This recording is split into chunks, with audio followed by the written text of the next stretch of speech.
Okay, great. All right. So, what we're going to talk about now is one of the most important processes that we have, and it's ancient, and it has to do with oxygenation. We're never going to do a certification in physical regeneration and thriving or nutrition without oxygenation. And I even have, aside from the psychoneurologists here, the doctoral students, doctors, and some other great friends, I have also a friend who, trains together. There's a couple gym people here with me.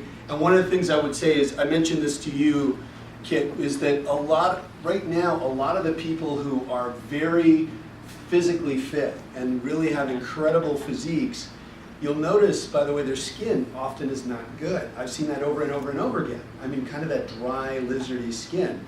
One of the reasons I'm making this presupposition is that they're detoxifying a high degree of protein into their bodies. And when we use our liver and kidneys to constantly filter proteins, there's some waste product there. Now, our bodies are perfectly capable of eliminating that waste product. We can do it. But often it needs assistance. Have you ever noticed what a yogini's skin is like, a person who practices yoga? Generally, what does their skin look like if they're a very avid practitioner? And Suneva, you could say, or Leah as well. Glowing or fresh or clean? Yeah, fresh, clean, really beautiful skin. You'll see the most beautiful skin on people who practice yoga, without a doubt. Particularly Kundalini yoga and other yogas where they do breath work, I got to learn from Yogi Bhajan when he was alive, and he would come and work with us, and even his skin was beautiful.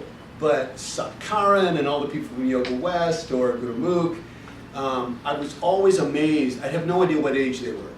I could find out later somebody was 75 or 80 even, and I would have had no clue. I thought they were 50, And it's basically because of the breath work and the way the breath works. So we're going to talk about that. That's one of the things that we do when we bridge ancient wisdom with leading edge technology. So if you do use resistance training and you maximize your body's growth and development and flexibility, and you're maximizing your nutrition, it's vital that you maximize vitality and your inspiration. What does inspiration mean? It means to inspire. It means to be filled with air. What's the opposite of inspiration? Expiration. It's death, actually. And when you die, notice air goes out of your body. You exhale it. Do you know how we can create a cancer cell within minutes? We can take any cell of the body, deprive it of oxygen, and it'll immediately start to mutate right away.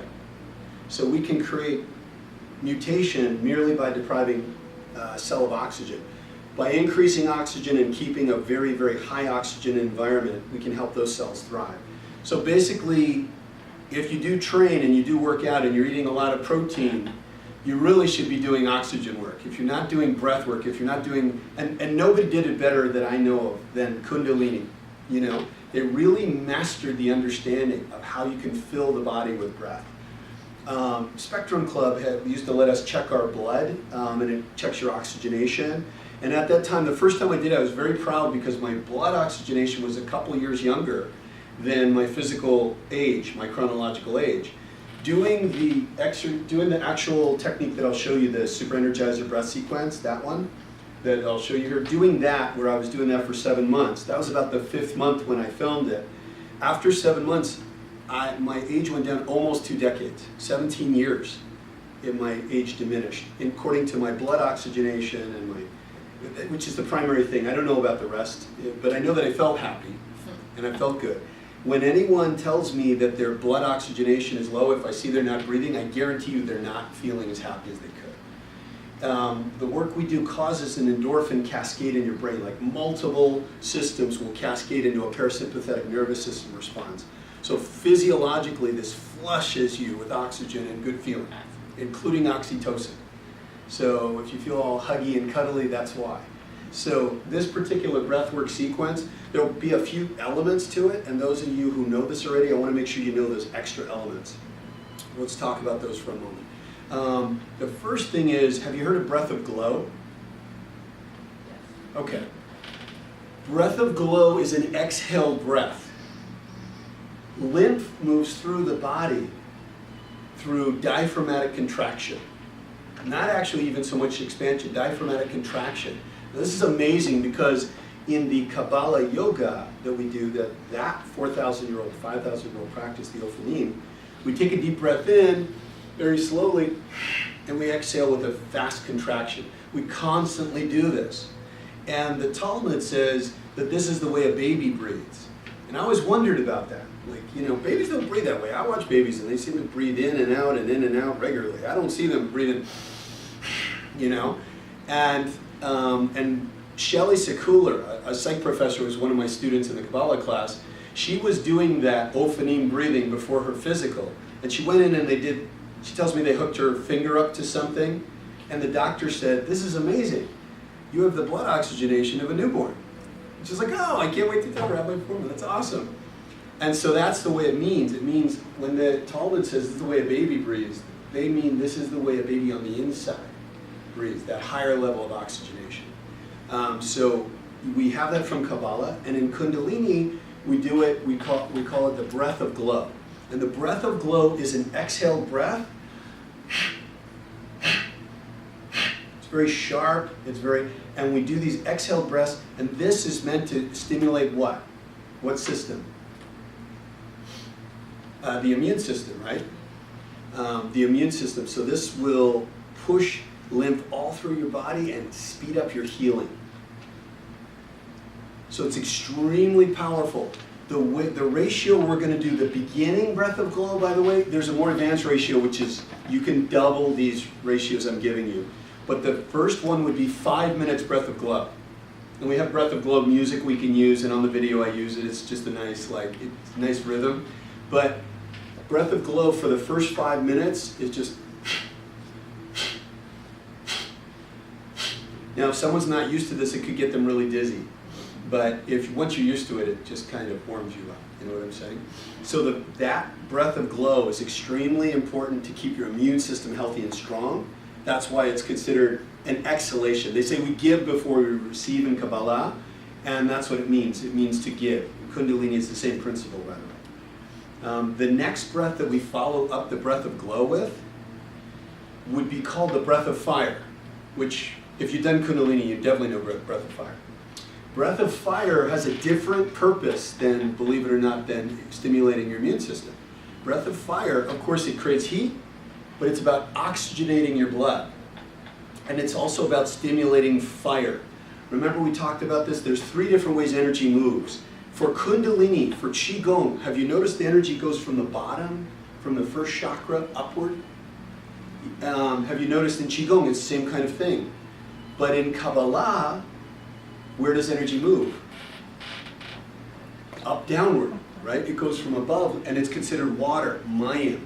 So Kundalini and Qigong, which you're familiar with both of those, they animate from the lower chakras.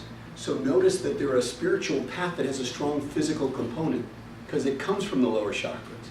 You'll notice Kabbalah, you'll notice certain Christian, very advanced mystical forms come from above downward. So they may not be as physical, they have a very strong etheric component to them because it comes from a different direction. Then there's the third path, which is the path of air, which is the path directly to the heart. And we do that with the I Am, the Shema, it's more advanced meditation. We'll do that if you ever come at night, we'll do that together. And that's also really powerful. So if you want to transform the body, which path would you use most likely? The one that goes from the lower chakras up or the upper chakras down? The physical component, the one from the lower chakras up. And that's what we have in yoga. Notice, yoga is a spiritual path that has physical structure to it. And yet, there are many paths that don't necessarily have physical structure to it. Another thing about yoga, which is amazing, is it creates flexibility and movement. But have you noticed that people who are older in yoga still tend to have wasting of their body? They tend to get thinner, they tend to have more, because they're not doing resistance training. You don't see yogis do resistance training. It wasn't part of their lineage. I'm asking us to change that. I'm asking us to create something that's never existed before, that will include weight resistance training. Going over to a study that was done at UCLA in the School of Geriatrics that I got to witness, They worked with septuagenarians. These are just individuals 70, not that, not that old. But a couple great things happen when you do weight resistance training, and I just want to incorporate it here as we go into the breath work. One of them is that individuals that are that age do not have any spike in testosterone like you would when you're younger. Some people associate testosterone with certain challenges. They actually have a spike in what's called HGH, human growth hormone levels. Their GH levels go through the roof. So they get more of this youth hormone. GH creates elastin in the blood and in the brain. It creates elastin in the heart. As we get older, our heart is changed from elastin fibers primarily to collagen fibers. They get more stiff. So it actually can create more youthfulness. Also increases bone density. So we're talking about fountain of youth here, physical regeneration. It would have to include oxygenation first, but ultimately it would also include weight resistance training of some kind because it's going to increase bone and muscle density, okay? And then what would be the third part that would be absolutely essential? Actually, there's more than a third part, but it would be what? What you take in, correct? Physical nutrition, and we use biomedical nutrition, and that is actually taken from generations of thousands of years of different tribes around the world. It's amazing stuff. It's just incredible. So we're doing all of those things, and then lastly, it's of course what you put in your mind, what processes through vibrationally, through your heart, through your mind, and all those things. So going to this breath work, if you actually are not feeling happy, there's no single thing we can do that will create happiness better than breath. There's nothing that makes you more inspired than air, actually, than breath, than oxygen. So we want to start taking a look. So this is the ratio. The first breath work we're going to do on the Super Energizer breath sequence, am I still in frame? Yeah. The first one would be breath of glow, okay? 5 minutes breath of glow. Now again, you can make this 10 minutes. The next one would be Super breath of fire. That's be 2.5 minutes in this ratio. You can increase that to 5 minutes. After you do that, you're going to do one more called panting dog breath.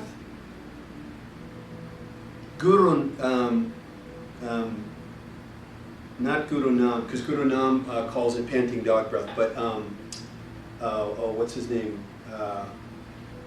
Who's the singing Guru Singh? Sikh? Huh? Guru Singh. Yeah, Guru Singh calls it the lion, panting lion. And when we were at the Queen Mary, those of you who did that with us for BU, the panting lion, I know you were there, Sneva. He put his hand, we put our hands up this way and you stick our tongue out that way. It's pretty close. And then finally, as you do that, that one we do for 1 minute. So that would be 2 minutes if you double the ratio, but it's 1 minute, 60 seconds. That's extremely intense. Then the last one is Sitali Pranayam. Sitali Pranayam is this slow, balanced breath. It balances your whole system. The tongue, if you have the ability, how many of you can curl your tongue? Actually curl it. Okay. Yeah, can you curl your tongue, Diana? Okay, I am the only genetically inferior person here today. I cannot curl my tongue. But, so I put my tongue to the roof of my mouth. But those of you who can curl your tongue, it's lucky, it's great. And you will curl your tongue and breathe in through the curled tongue. It will create this cooling effect. Sitali Pranayam, you actually sometimes can taste mint. You'll get a minty taste in your mouth. And you'll do that, in this case for 5 minutes, but again it would be 10 minutes, and that one can even extend up to 15 minutes. The last part breath, the Sitali Pranayam, is the part that will actually reinforce this for you for the entire day. The Sitali makes it lock in. So if you just do the breath and you don't do the Sitali at the end, an hour later the benefits could be gone. So this will really put those benefits in and keep them lasting for you. So putting a protocol together, if you want to teach a class or something, you let me know. I'll make sure you have the music. And you just put them together and you just play one after the other after the other. Okay? Another thing you can do, if you're feeling a little bit lazy, like I sometimes do, I play my own video, you know? So we'll show you the video and make sure you all have it. So you can just put that on and go along with the breath and it'll take you there, okay? And that's the process for the Super Energizer breath sequence. Then we have another one called the Shakti Daily, the Shakti breath sequence, which will go more into what the Sufis tell us And the Kundalini, those who do Kundalini will tell us could even heal deep traumas and balance your energy and that as well. If you're going to do one, I prefer the Super Energizer. It's a little more oxygenating. But if it's too much for you, the second one is easier. Okay? While you do this, here's a very important note. While you do this, you want to reach for an experience. The experience is literally called a vasovagal response. A vasovagal response could be misinterpreted. When you faint, they call it a vasovagal response. When you get nauseous, you get a vasovagal response. But at the same time, there's a positive aspect to the vasovagal response. It could be more like a parasympathetic nervous system response, a relaxation response. So when you're breathing, you want to get dizzy. You want to, and you're going to find that it takes much more to get dizzy. You really push yourself, so this will be perfect for you. The first time you'll get dizzy, the first few times, every time you'll have to push way harder to get dizzy. But I'd get to the point where I'd every time try to get some almost passing out, and it feels amazing, okay? The higher you get, the more just absolutely joyful you get. I would just start laughing ridiculously like a fool. Lucky everybody else was laughing too. So you just want to go into that space. So do this breath work. I'll do it with you right now, along with you. Watch it, and then we'll go on to the next one, okay?